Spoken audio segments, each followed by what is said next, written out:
نحمده ونصلي على رسوله الكريم أما بعد فأعوذ بالله من الشيطان الرجيم بسم الله الرحمن الرحيم رب اشرح لي صدري ويسر لي أمري واحلل عقدة من لساني يفقهوا قولي آمین۔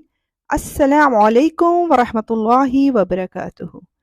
دعا ہے کہ اللہ سبحانہ و تعالی ہم سب کو دین، دنیا اور آخرت کی بے شمار بھلائیاں عطا فرمائے۔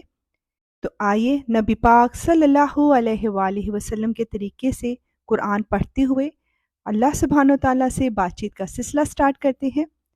شروع اللہ کے نام سے جو بڑا مہربان نہایت رحم والا ہے۔ سورہ نساء کی آیت 62 to 63 میں بتایا جا رہا ہے کہ منافقانہ روش سے آنے والی مصیبت پر منافقین کا طرز عمل کیسا ہوتا تھا، پھر اس وقت ان کا کیا حال بنتا ہے جب خود اپنے ہاتھوں کی کرتوت کی وجہ سے ان پر کوئی مصیبت آ پڑتی ہے۔ اس وقت یہ آپ کے پاس اللہ کی قسمیں کھاتے ہوئے آتے ہیں کہ ہمارا مقصد بھلائی کرنے اور میلاب کرا دینے کے سوا کچھ نہ تھا۔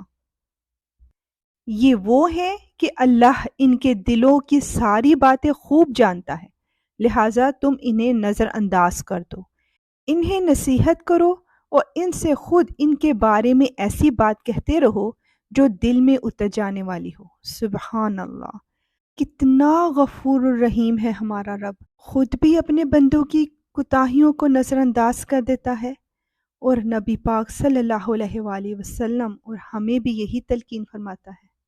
آیت 64 میں اطاعت رسول صلی اللہ علیہ وآلہ وسلم کا مقصد بیان کیا جا رہا ہے، اور ہم نے کوئی رسول اس کے سوا کسی اور مقصد کے لیے نہیں بھیجا کہ اللہ کے حکم سے اس کی اطاعت کی جائے۔ اور جب ان لوگوں نے اپنی جانوں پر ظلم کیا تھا، اگر یہ اس وقت تمہارے پاس آ کر اللہ سے مغفرت مانگتے اور رسول بھی ان کے لیے مغفرت کی دعا کرتے تو یہ اللہ کو بہت معاف کرنے والا، بڑا مہربان پاتے۔ بے شک یا رب العالمین، تجھ سے بڑھ کر معاف کرنے والا کوئی نہیں۔ آئیے جانتے ہیں آیت 65 to 68 میں کہ کیا رسول اللہ صلی اللہ علیہ وآلہ وسلم کے فیصلے کو نہ ماننے والا مومن ہے؟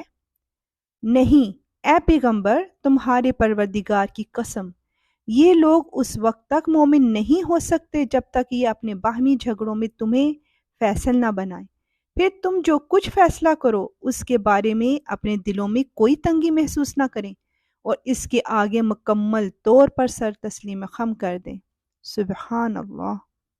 اور اگر ہم ان کے لیے یہ فرض قرار دے دیتے کہ تم اپنے آپ کو قتل کرو یا اپنے گھروں سے نکل جاؤ تو ان میں سے تھوڑے سے لوگوں کے سوا کوئی اس پر عمل نہ کرتا، اور جس بات کی انہیں نصیحت کی جا رہی ہے اگر یہ لوگ اس پر عمل کر لیتے تو ان کے حق میں کہیں بہتر ہوتا اور ان میں خوب ثابت قدمی پیدا کر دیتا۔ سبحان اللہ۔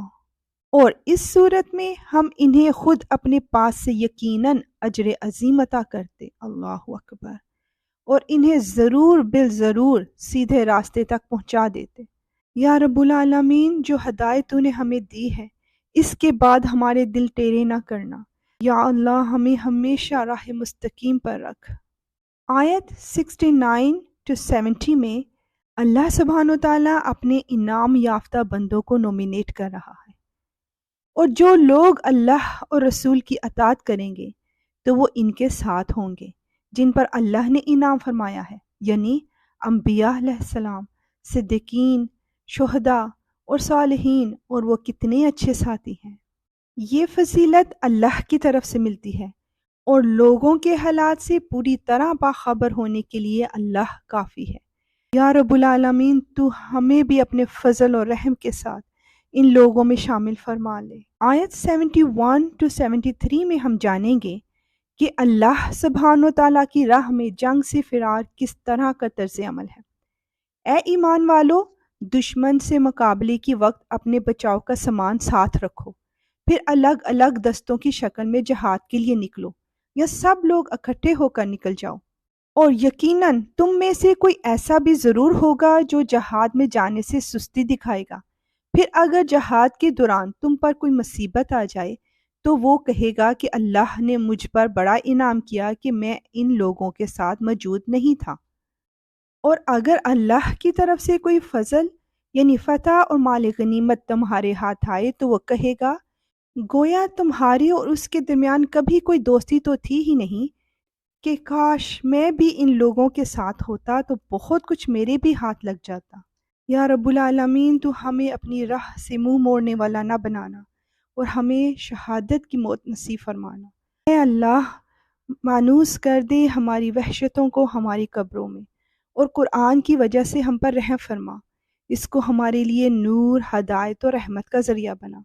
یا اللہ جو ہم بھول جائیں ہمیں یاد کروا دینا، اور وہ کچھ ہمیں سکھا دے جو ہمیں معلوم نہیں۔ دن کی گھڑیوں میں، رات کی گھڑیوں میں تلاوت کی توفیق عطا فرما، اور اس کو ہمارے لیے دلیل بنا دے۔ بے شک تو ہر چیز پر قدرت رکھنے والا ہے۔ آمین یا رب العالمین۔ اب اجازت، انشاءاللہ ملیں گے نیکسٹ آیات کے ساتھ۔ وآخر دعوانا ان الحمد للہ رب العالمین۔ سبحانک اللہم وبحمدک، اشہد ان لا الہ الا انت، استغفرک واتوب الیک۔